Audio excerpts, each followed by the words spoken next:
എല്ലാവർക്കും നമ്മുടെ പുതിയ വീഡിയോയിലേക്ക് സ്വാഗതം. ആദ്യം തന്നെ നിങ്ങളോട് ഒരു വലിയ സന്തോഷം പങ്കുവയ്ക്കാൻ വേണ്ടിയിട്ടുണ്ട്. നമ്മുടെ ഈ ഒരു ചാനലും 1 മില്യൺ ആയിട്ടുള്ളൊരു സ്ട്രോങ് ഫാമിലി ആയിരിക്കുകയാണ്. അപ്പോൾ ഈ ഒരു 1 മില്യൺ എത്താൻ വേണ്ടിയിട്ട് നമ്മളെ സഹായിച്ച എല്ലാവർക്കും ഒരുപാട് താങ്ക്സ്. അപ്പോൾ ഇനി മുമ്പോട്ടുള്ള ഈ ഒരു യാത്രയിലും ഇതുപോലെ തന്നെ നിങ്ങളുടെ എല്ലാവരുടെയും സ്നേഹവും സപ്പോർട്ടും ഉണ്ടാവുമെന്ന് പ്രതീക്ഷിക്കുന്നു. നല്ല അടിപൊളി റെസിപ്പീസായിട്ട് ഞാൻ വരുന്നതായിരിക്കും. അപ്പോൾ ഒരിക്കൽ കൂടി എല്ലാവർക്കും ഒരു സ്പെഷ്യൽ താങ്ക്സ്. വലിയൊരു സെലിബ്രേഷൻ ആയിട്ടൊന്നും ഇല്ലായിരുന്നു കേട്ടോ. ഈ ഒരു ചെറിയൊരു കേക്ക് കട്ടിങ് മാത്രമേ ഉള്ളായിരുന്നു. അപ്പോൾ ഇനി നമുക്ക് ഇന്നത്തെയും പോലെ തന്നെ നല്ലൊരു അടിപൊളി റെസിപ്പിയിലേക്ക് പോകാം. ഇന്ന് നമ്മൾ ചെയ്യുന്നത് ഒരു അടിപൊളി കുക്കർ ചിക്കനാണ്.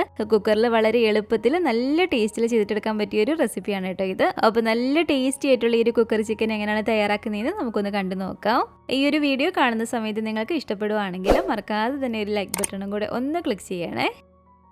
അപ്പോൾ ആദ്യം തന്നെ നമ്മുടെ ഒരു കുക്കർ ചിക്കൻ ഉണ്ടാക്കാൻ വേണ്ടിയിട്ട് ഞാനിപ്പോൾ ഇവിടെ ഒരു ഫുൾ ചിക്കനാണ് കേട്ടോ എടുത്തിരിക്കുന്നത്. ഇത് 1 കിലോയുടെ ചിക്കനാണ്. നല്ല പോലെ തന്നെ ക്ലീൻ ചെയ്ത് കഴുകേണ്ട വെള്ളമൊക്കെ തുറന്നിരിക്കുകയാണ്. നമ്മളിത് ഫുൾ ചിക്കൻ ആയിട്ട് ചെയ്യുന്നതുകൊണ്ട് തന്നെ കുറച്ച് ആഴത്തിൽ തന്നെ ഇതുപോലെ നന്നായിട്ട് വരകൾ ഇട്ട് കൊടുക്കണേ. ദശക്കട്ടിയുള്ള എല്ലാ ഭാഗത്തും കുറച്ച് ആഴത്തിൽ തന്നെ നമ്മൾ ഇതുപോലെ നന്നായിട്ടൊന്ന് വരഞ്ഞു കൊടുക്കുക. അപ്പോൾ ഇനി ഇതിലേക്ക് നമുക്ക് ആദ്യം തന്നെ ഒരു മസാല റെഡിയാക്കി എടുക്കാൻ വേണ്ടിയിട്ടുണ്ട്. അതിന് വേണ്ടിയിട്ട് ഈ ഒരു പാത്രത്തിലേക്ക് ഒരു 3 ടേബിൾ സ്പൂൺ അളവിൽ കാശ്മീരി മുളക് പൊടി ഞാൻ ചേർത്ത് കൊടുക്കുകയാണ്. സാധാ എരിവുള്ള മുളക് പൊടിയല്ല, കാശ്മീരി മുളക് പൊടിയാണ്. കാശ്മീരി മുളക് പൊടിയാകുമ്പോൾ കുറച്ചൊരു കളറും കൂടി കിട്ടും ചിക്കന്. ഇനി ഇതിലേക്ക് ഒരു 1/2 ടീസ്പൂൺ അളവിൽ മല്ലിപ്പൊടിയും 1/2 ടീസ്പൂൺ അളവിൽ ഗരം മസാലയും അതുപോലെ തന്നെ 1/2 ടീസ്പൂൺ അളവിൽ പെരിഞ്ജീരകം പൊടിച്ചതും 1/2 ടീസ്പൂൺ അളവിൽ ജീരകം, ചെറിയ ജീരകം പൊടിച്ചതുമാണിത്. പിന്നെ നമുക്കിതിലേക്ക് വേണ്ടത് ഒരു 3/4 ടീസ്പൂൺ അളവിൽ കുരുമുളക് പൊടിയും ഇതൊരു 2 ടേബിൾ സ്പൂൺ അളവിൽ ഇഞ്ചി വെളുത്തുള്ളി പേസ്റ്റാണ്, 1/4 ടീസ്പൂൺ അളവിൽ മഞ്ഞൾപ്പൊടിയും. ഇനി ഇതിലേക്ക് നമുക്കൊരു 3 ടീസ്പൂൺ അളവിൽ നാരങ്ങാനീര് ചേർത്ത് കൊടുക്കാം. കൂടാതെ ഇതിലേക്ക് അധികം പുളിയില്ലാത്തൊരു 3 ടേബിൾ സ്പൂൺ അളവിൽ തൈരും കൂടി നമുക്ക് ചേർത്ത് കൊടുക്കാം.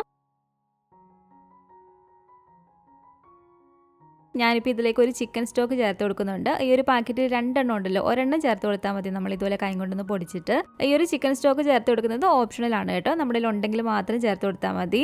1 ടേബിൾ സ്പൂൺ അളവിൽ വെളിച്ചെണ്ണയും കൂടി ചേർത്ത് കൊടുത്തിട്ട് നല്ല പോലെ തന്നെ നമുക്കിതൊന്ന് മിക്സ് ചെയ്തിട്ട് എടുക്കാം. ഈ ഒരു സമയത്ത് ഞാനിതിലേക്ക് ഉപ്പ് ചേർത്ത് കൊടുക്കാത്തത് ആ ഒരു ചിക്കൻ സ്റ്റോക്ക് ചേർത്ത് കൊടുത്തിരിക്കുന്നതുകൊണ്ടാണ്. ഈ ഒരു ചിക്കൻ സ്റ്റോക്കിൽ ഉപ്പുള്ളതാണ്. അപ്പോൾ നല്ല പോലെ തന്നെ ഒന്ന് മിക്സ് ചെയ്തതിന് ശേഷം ഉപ്പ് നോക്കുക. എന്നിട്ട് ആവശ്യത്തിനനുസരിച്ച് നമ്മൾ ഇതുപോലെ ലാസ്റ്റ് ചേർത്ത് കൊടുത്താൽ മതി. അപ്പം നമ്മുടെ മസാല ഇവിടെ റെഡി ആയിട്ടുണ്ട്. ഇനി നമുക്കിത് ചിക്കനിലേക്ക് നല്ല പോലെ തന്നെ തേച്ച് കൊടുക്കാം. ഇതുപോലെ ചിക്കൻ്റെ എല്ലാ സൈഡിലും മസാല ആകുന്ന രീതിയിൽ നല്ല പോലെ തന്നെ നമ്മൾ മസാല ഒന്ന് തേച്ച് കൊടുക്കണേ. ഒരു സൈഡ് നന്നായിട്ട് മസാല തേച്ചതിന് ശേഷം ഇതുപോലെ മറിച്ചിട്ട് കൊടുത്തിട്ട് ആ ഒരു സൈഡിൽ നന്നായിട്ട് തന്നെ ഈ ഒരു മസാല ഒന്ന് തേച്ച് കൊടുക്കുക. അപ്പോൾ ചിക്കനിൽ നന്നായിട്ട് തന്നെ ഒരു മസാലയും ഞാൻ തേച്ച് കൊടുത്തിട്ടുണ്ട്. ഇനി നമുക്കിതൊരു മൂടി വെച്ച് അടച്ചു കൊടുത്തിട്ടോ അല്ലെങ്കിൽ ഇതൊരു ക്ലിംഗ് റാപ്പ് വെച്ചിട്ട് കവർ ചെയ്തിട്ടോ ഒരു 4 മണിക്കൂറെങ്കിലും ഒന്ന് റെസ്റ്റ് ചെയ്യാൻ വേണ്ടിയിട്ട് വെക്കാം. ഏറ്റവും കുറഞ്ഞത് നമ്മളൊരു 3-4 മണിക്കൂറെങ്കിലും ഈ ഒരു മസാല ഒന്ന് വെക്കണേ. ഓവർനൈറ്റ് ഒക്കെ വെക്കുകയാണെങ്കിൽ അത്രയും നല്ലതായിരിക്കും. ആ ഒരു മസാല അത്രയും അതിൽ പിടിച്ചിരിക്കും. അപ്പോൾ ഞാനിപ്പോൾ ഇത് ഫ്രിഡ്ജിലേക്കൊന്ന് എടുത്ത് വെച്ച് കൊടുക്കുകയാണ്. അപ്പോൾ ഈ ഒരു ചിക്കൻ ഇവിടെ മസാല പുരട്ടി ഇതുപോലെ ഞാനൊരു 4 മണിക്കൂറോളം ഒന്ന് റെസ്റ്റ് ചെയ്യാൻ വെച്ചിരുന്നു. ഇനി നമുക്കിതൊന്ന് കുക്ക് ചെയ്തിട്ടെടുക്കാം. ഇനി ഈ ഒരു ചിക്കൻ ഒന്ന് കുക്ക് ചെയ്യുന്നതിന് മുമ്പായിട്ട് നമുക്ക് ഈ ഒരു 2 കാലും ഇതുപോലെ പിടിച്ചിട്ട് വന്ന് ഒരു നൂല് വെച്ചിട്ടൊന്ന് കെട്ടിക്കൊടുക്കാം. ഇതുപോലെ നമ്മൾ കെട്ടിക്കൊടുത്തില്ലെങ്കിൽ ഇത് കുക്കായി വരുന്ന സമയത്ത് ആ ഒരു കാലം അതിൽ നിന്ന് അടർന്നു പോകും. അപ്പോൾ ഒരു 1/4 ഇതുപോലെ നൂല് വെച്ചിട്ട് അത് പോകാതിരിക്കാൻ വേണ്ടിയിട്ടൊന്ന് കെട്ടിക്കൊടുത്തിട്ടുണ്ട്. ഈ ഒരു ചിക്കൻ ഞാൻ വേവിച്ചിട്ട് എടുക്കുന്നത് ഇതുപോലെ കുക്കറിൽ വെച്ചിട്ടാണ്. അപ്പോൾ ഇതുപോലെ ഒരു ഫുൾ ചിക്കൻ വെക്കാൻ പാകത്തിനുള്ള ഒരു കുക്കർ എടുത്തിട്ട് അതിലേക്ക് നമുക്കൊരു 4-5 ടേബിൾ സ്പൂണോളം വെളിച്ചെണ്ണ ഇതുപോലെ ഒഴിച്ചു കൊടുക്കാം. വെളിച്ചെണ്ണ ഇതിലേക്ക് ഒഴിച്ചതിന് ശേഷം ഇതുപോലെ നമുക്ക് ഈ ഒരു ചിക്കൻ ഇതിലേക്ക് ഇറക്കി വെച്ച് കൊടുക്കാം. അതിൻ്റെ മുകളിലേക്ക് നല്ല ഫ്രഷ് ആയിട്ടുള്ള കുറച്ച് കറിവേപ്പിലയും കൂടെ ഒന്ന് വെതറി കൊടുത്തേക്കാം കേട്ടോ. ഇതുപോലെ നമ്മളൊരു മൂടി വെച്ച് അടച്ച് വെച്ച് കൊടുത്തതിന് ശേഷം ആദ്യത്തെ ഒരു 5 മിനിറ്റ് നമ്മൾ മീഡിയം ഫ്ലെയിമിൽ തന്നെ വെച്ച് കൊടുത്തേക്കാം. ആ ഒരു കുക്കറിലേക്ക് നല്ല പോലെ തന്നെ ഒരു ആവി കയറി നന്നായിട്ടൊന്ന് പ്രഷർ കയറാൻ വേണ്ടിയിട്ടാണ്. അപ്പോൾ ഇതൊരു 5 മിനിറ്റ് ആയിട്ടുണ്ട്. ഇനി നമുക്ക് ലോ ഫ്ലെയിമിലേക്ക് ആക്കി വെച്ച് കൊടുക്കാം. നമ്മൾ എടുക്കുന്ന ചിക്കൻ്റെ അനുസരിച്ച് ചിലപ്പോൾ ടൈമിങ്ങിൽ നല്ല വ്യത്യാസം വരാം കേട്ടോ. ചിക്കൻ്റെ ഒരു മൂപ്പ് അനുസരിച്ചാണ് വേവുന്ന ഒരു സമയം. അപ്പോൾ നിങ്ങൾ ചെയ്ത് നോക്കുന്ന സമയത്ത് ടൈം ചിലപ്പോൾ കറക്റ്റ് ആയിരിക്കണമെന്നില്ല. ഏകദേശം ഒരു 20 മിനിറ്റ് ഒക്കെ ആകുമ്പോഴത്തേക്കൊന്ന് തുറന്ന് നോക്കുക കേട്ടോ. ആ ഒരു പ്രഷർ ഒന്ന് കളഞ്ഞിട്ട് ഇതിൽ നമ്മൾ വിസിലൊന്നും അടുപ്പിക്കേണ്ട ആവശ്യമില്ല. ലോ ഫ്ലെയിമിൽ ഇട്ട് കൊടുത്തിട്ടാണ് നമ്മളിത് കുക്ക് ചെയ്യുന്നത്. നമ്മൾ ഈ ഒരു ഫുൾ ചിക്കനെ കുക്കറിൽ വേവിക്കുന്നതുകൊണ്ട് തന്നെ കുക്കറിലെ ഒരു പ്രഷർ കൊണ്ട് ഈ ഒരു സമയമൊക്കെ ആകുമ്പോഴത്തേക്ക് നല്ല പോലെ തന്നെ നമുക്ക് വെന്ത് കിട്ടും. അപ്പോൾ എനിക്കിപ്പോൾ ഇവിടെ ഈ ഒരു ചിക്കന് ആദ്യം നമ്മളൊരു 5 മിനിറ്റ് മീഡിയം ഫ്ലെയിമിലിട്ട് വേവിച്ചിരുന്നു. അതുകൂടാതെ ഏകദേശം ഒരു 25-30 മിനിറ്റ് ആയപ്പോഴത്തേക്കാണ് നല്ല പോലെ തന്നെ വെന്ത് കിട്ടിയിരിക്കുന്നത്. അത് നമ്മളെടുക്കുന്ന ഒരു ചിക്കൻ്റെ ഒരു മൂപ്പ് അനുസരിച്ചിരിക്കും. ഏകദേശം ഒരു 20 മിനിറ്റ് ഒക്കെ ആകുമ്പോഴത്തേക്ക് നിങ്ങളൊന്ന് തുറന്ന് നോക്കണം വെന്തിട്ടുണ്ടോ എന്ന് അറിയാൻ വേണ്ടിയിട്ട്. അത് വെന്തിട്ടില്ലെങ്കിൽ കുറച്ച് സമയം കൂടെ നമ്മളൊന്ന് അടച്ചൊന്ന് വേവിച്ചാൽ മതി. ചിക്കൻ വെന്തിട്ടുണ്ടോയെന്ന് അറിയാൻ വേണ്ടിയിട്ട് നല്ല ദശക്കട്ടിയുള്ള ഭാഗത്ത് ഒരു സ്റ്റിക്കോ അല്ലെങ്കിൽ ഒരു കത്തിയോ വെച്ചിട്ട് നല്ലപോലെ ഒന്ന് കുത്തി നോക്കുക. നല്ല സ്മൂത്ത് ആയിട്ട് ഒരു സ്റ്റിക്ക് ഇറങ്ങി പോകുന്നുണ്ടെങ്കിൽ ചിക്കൻ നല്ലപോലെ തന്നെ വെന്തിട്ടുണ്ട്. അപ്പോൾ നമ്മുടെ ഒരു ചിക്കൻ ഇവിടെ നന്നായിട്ട് തന്നെ ഞാനൊന്ന് വേവിച്ചെടുത്തിട്ടുണ്ട്. ഇനി നമുക്ക് ഇതുപോലൊരു ചട്ടിയിലേക്ക് കുറച്ച് വെളിച്ചെണ്ണ ഇതുപോലെ ഒഴിച്ചു കൊടുക്കാം. കുറച്ച് മാത്രം ഒഴിച്ചു കൊടുത്താൽ മതി കേട്ടോ. ഒരു 3 ടേബിൾ സ്പൂണോളം വെളിച്ചെണ്ണ മതി. ഒരു ഓയിലൊന്ന് ചൂടായിട്ട് വരുമ്പോഴത്തേക്കും ഇതിലേക്ക് നമുക്ക് ഈ ചിക്കൻ ഇട്ട് കൊടുത്തിട്ട് എല്ലാ സൈഡും നല്ലപോലെ തന്നെ ഒന്ന് മൊരിയിച്ചിട്ടെടുക്കണം. കുക്കറിൽ നമ്മൾ ചിക്കൻ വേവിക്കുന്ന സമയത്ത് നമ്മൾ ആദ്യമേ കുക്കറിലേക്ക് ഒഴിച്ചു കൊടുത്ത ഒരു എണ്ണയും അതുപോലെ തന്നെ ചിക്കനിൽ നിന്ന് ഇറങ്ങിയ ഒരു നെയ്യും ഇതുപോലെ നന്നായിട്ട് തന്നെ മുകളിൽ വന്നൊന്ന് അടിഞ്ഞു കിടക്കും. അപ്പോൾ ഒരു ചിക്കൻ്റെ ഒരു നെയ്യും ഒരു ഓയിലും മാത്രമായിട്ട് നമുക്ക് ഇതിൻ്റെ മുകളിലേക്ക് കുറച്ചൊന്ന് ഒഴിച്ചു കൊടുക്കാം. ആ ഒരു വെള്ളം പോലുള്ളതങ്ങ് ഒഴിച്ചു കൊടുക്കരുത്, കാരണം അതങ്ങ് അടി പിടിക്കും. ആ ഒരു മുകളിൽ തെളിഞ്ഞു കിടക്കുന്ന ഒരു ചിക്കൻ്റെ ഒരു നെയ്യും ഓയിലും ഇതിൻ്റെ മുകളിലേക്ക് നമുക്ക് ഇതുപോലെ കുറച്ചൊന്ന് ഒഴിച്ചു കൊടുക്കാം. എന്നിട്ട് ഇതുപോലെ തിരിച്ചും മറിച്ചൊക്കെ ഇട്ട് കൊടുത്തിട്ട് എല്ലാ സൈഡും നല്ലപോലെ തന്നെ ഒന്ന് മൊരിയിച്ചിട്ടെടുക്കുക.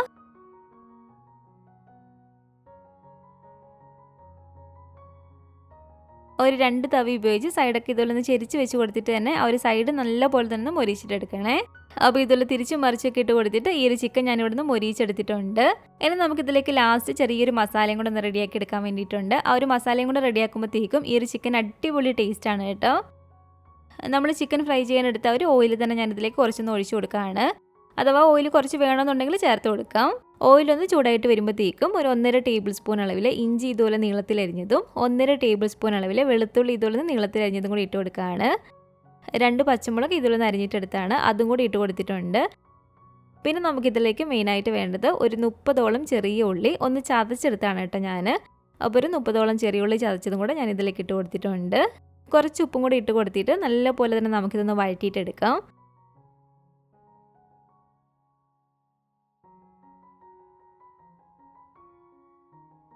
ഉള്ളി ഇതുപോലെ ഒന്ന് വഴണ്ടി വരുമ്പോഴത്തേക്കും ഒരു 2-3 ടീസ്പൂൺ അളവിൽ വറ്റൽമുളക് ചില്ലി ഫ്ലേക്സും കൂടെ നമുക്ക് ചേർത്ത് കൊടുക്കാം.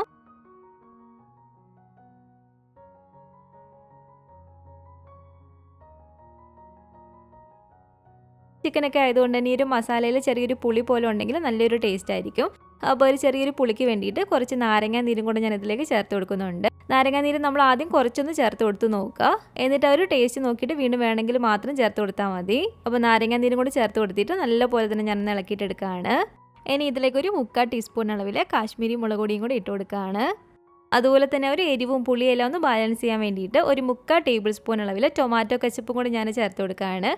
ടൊമാറ്റോ കെച്ചപ്പ് ഇല്ലെങ്കിൽ ആ ഒരു എരിവും പുളിയൊന്ന് ബാലൻസ് ചെയ്യാൻ വേണ്ടിയിട്ട് ഒരു കുറച്ച് മാത്രം പഞ്ചസാര ഒന്ന് ചേർത്ത് കൊടുത്താലും മതി. എന്നിട്ട് നല്ലപോലെ തന്നെ ഇതുപോലെ ഇളക്കി കൊടുക്കുക.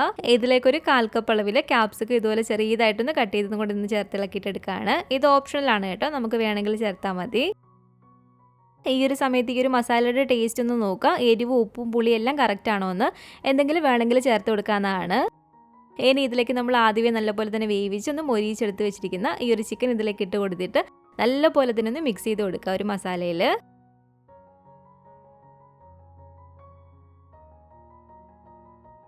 കുറച്ച് സവാള ഇതുപോലെ നീളത്തിൽ കനം കുറഞ്ഞൊന്ന് കട്ട് ചെയ്തതാണ്, അതും കൂടി ഇട്ട് കൊടുക്കാം. അതുപോലെ തന്നെ കുറച്ച് നല്ല ഫ്രഷ് ആയിട്ടുള്ള കറിവേപ്പിലയും കൂടി ഇട്ട് കൊടുത്തിട്ടുണ്ട്.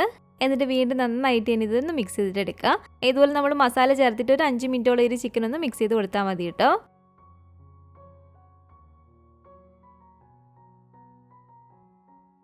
അപ്പോൾ ഈ ഒരു ചിക്കൻ ഇവിടെ റെഡി ആയിട്ടുണ്ട്. ഇനി ലാസ്റ്റ് ആയിട്ട് ഈ ഒരു ചിക്കനിലേക്ക് ഒരു സ്മോക്കി ഫ്ലേവർ വേണമെന്നുണ്ടെങ്കിൽ മാത്രം ഒരു ചാർക്കോൾ ഇതുപോലെ നല്ലപോലെ തന്നെ ഒന്ന് കത്തിക്കോ, അല്ലെങ്കിൽ ചിരട്ടയുടെ കനലുണ്ടെങ്കിൽ ആ ഒരു കനൽ ഒരു പാത്രത്തിലേക്ക് ഇതുപോലെ എടുത്താലും മതി. ഞാനിപ്പോൾ ഈ ഒരു ചാർക്കോൾ ഇതുപോലെ നന്നായിട്ട് കത്തിച്ചതിന് ശേഷം അതിലേക്ക് കുറച്ച് ഓയിലൊന്ന് ഒഴിച്ചു കൊടുക്കുകയാണ്. അപ്പോഴത്തേക്ക് നല്ലപോലെ തന്നെ ഇതിലൊന്ന് പുക വരും. ഇനി ഒരു മൂടി വെച്ച് അടച്ചു കൊടുത്തിട്ട് നമുക്കൊരു 10 മിനിറ്റോളം ഇതുപോലെ ഒന്ന് വെച്ചേക്കാം. അപ്പോൾ ഈ ഒരു സ്മോക്കി ഫ്ലേവർ വേണമെങ്കിൽ മാത്രം നമ്മൾ ലാസ്റ്റ് ഇതുപോലെ ചെയ്താൽ മതി കേട്ടോ, ഇല്ലെങ്കിലും കുഴപ്പമൊന്നുമില്ല, നല്ല ടേസ്റ്റ് തന്നെയാണ് കഴിക്കാൻ വേണ്ടിയിട്ട്. അപ്പോൾ ഒരു ഫുൾ ചിക്കന് ഓവനും ഗ്രില്ലും ഒന്നും തന്നെ ഇല്ലെങ്കിലും ഇതുപോലെ നമുക്ക് കുക്കറിൽ വളരെ ടേസ്റ്റിൽ ചെയ്തിട്ടെടുക്കാൻ പറ്റുന്നുള്ളൂ. ഈ ഒരു ചിക്കന് ചെറിയൊരു മസാലയും കൂടെ ഉള്ളതുകൊണ്ട് ചിക്കൻ ഡ്രൈ റോസ്റ്റ് ഒക്കെ കഴിക്കുന്ന പോലെയാണ്. അപ്പോൾ ഇന്നത്തെ നമ്മുടെ ഈ ഒരു നല്ല ടേസ്റ്റി ആയിട്ടുള്ള ഒരു കുക്കർ ചിക്കൻ്റെ റെസിപ്പി നിങ്ങൾക്ക് എല്ലാവർക്കും ഇഷ്ടപ്പെട്ടെന്ന് കരുതുന്നു. ഇഷ്ടപ്പെട്ടെങ്കിൽ തീർച്ചയായിട്ടും ഒന്ന് ഉണ്ടാക്കി നോക്കുക. ഉണ്ടാക്കി നോക്കിയിട്ട് നിങ്ങളുടെ അഭിപ്രായങ്ങളൊക്കെ മറക്കാതെ തന്നെ നമ്മുടെ കമൻറ്റ് ബോക്സിൽ വന്ന് അറിയിക്കണേ. അതുപോലെ തന്നെ നമ്മുടെ ഈ ഒരു വീഡിയോ ഇഷ്ടപ്പെട്ടെങ്കിൽ മറക്കാതെ തന്നെ ഒരു ലൈക്ക് ബട്ടണും കൂടെ ഒന്ന് ക്ലിക്ക് ചെയ്യുക. നിങ്ങളുടെ അഭിപ്രായങ്ങളൊക്കെ കമൻറ്റ് ചെയ്യുകയും ഫാമിലിയും ഫ്രണ്ട്സൊക്കെ ആയിട്ട് നമ്മുടെ ഒരു വീഡിയോ ഒന്ന് ഷെയർ ചെയ്ത് കൊടുക്കുക. പുതിയതായിട്ട് നമ്മുടെ ഈ ഒരു ചാനൽ ആരെങ്കിലും കാണുന്നുണ്ടെങ്കിൽ താഴെ കാണുന്ന റെഡ് സബ്സ്ക്രൈബ് ബട്ടണും കൂടെ ഒന്ന് പ്രസ് ചെയ്ത് സപ്പോർട്ട് ചെയ്യണേ. കൂട്ടത്തിൽ കാണുന്ന ബെല്ലൈക്കണും കൂടെ ഒന്ന് ക്ലിക്ക് ചെയ്യുകയാണെങ്കിൽ ഞാനിടുന്ന പുതിയ പുതിയ റെസിപ്പികളൊക്കെ നിങ്ങൾക്ക് അപ്പം തന്നെ നോട്ടിഫിക്കേഷനായിട്ട് കിട്ടുന്നതായിരിക്കും. ഇൻഷാ അല്ലാഹ് വീണ്ടും നമുക്ക് ഇതുപോലെ നല്ലൊരു റെസിപ്പിയായിട്ട് കാണാം.